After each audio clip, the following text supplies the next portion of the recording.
Well, hey fans, welcome back to another movie review, and today we're talking about The Unholy Trinity. So The Unholy Trinity is a Western film directed by Richard Gray, starring Pierce Brosnan, Samuel L. Jackson, and Brandon Lessard. And first I'd like to thank Warner Brothers for sending me a Blu-ray copy of the film. Not really big on Westerns, but you know, it's Pierce Brosnan, Samuel L. Jackson. Definitely wanted to check it out, and it follows this young man named Henry who has to witness his father being hung because he apparently murdered some people, and his father tells him that he was framed, so he must take his ashes back to his hometown. And once he gets there, he becomes involved in his plot with some outlaws and one of his dad's former partners and an old sheriff to clear his name. The thing about this movie is, I think it did have a small theatrical release, but you can definitely tell it was not made for that purpose. This is a movie that's definitely made to put out a Blu-ray. You're not going to see this in 4K. And to get it onto a streaming service, you put Pierce Brosnan, Samuel L. Jackson, and a bunch of either unknown actors or European or Australian or whatever actors to get some income for WB. And that's what this is. The script is not very strong, and the young actor Brandon Lessard, I don't really know much about him. He doesn't have like a clickable link on Wikipedia. He's really kind of like your poor man's Brandon Sklenar. But to get to work with Pierce Brosnan, Samuel L. Jackson, good for him, good on him.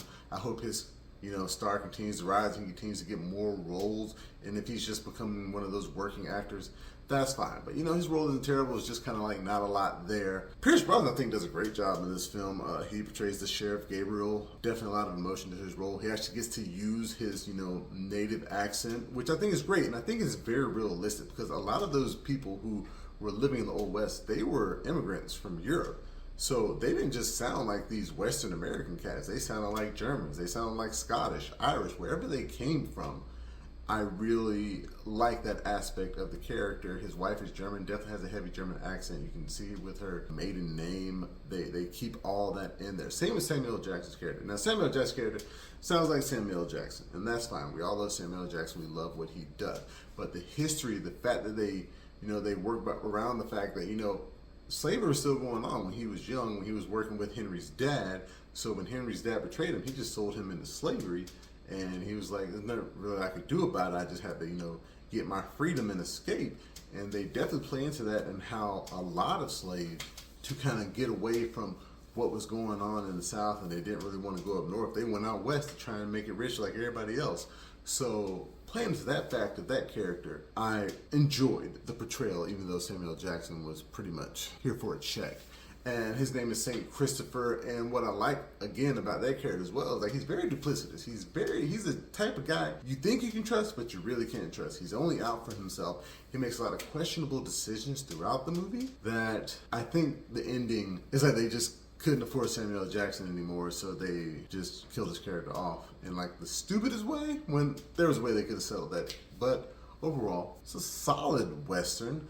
Not really anything that's gonna pop for you. Like, if you like Westerns, I would check it out. I mean, the score is fine. Like I said, the script is pretty weak, but it's something that you can definitely have on in the background and not feel like you're missing anything if you're cooking dinner, taking care of your kids, or reading a book. I don't know what you do when you put movies on in the background, but this is definitely a background movie. So in terms of score, I'm going to give The Unholy Trinity a solid 5 out of 10. Like, it's not bad, but it's not good. It's just kind of there.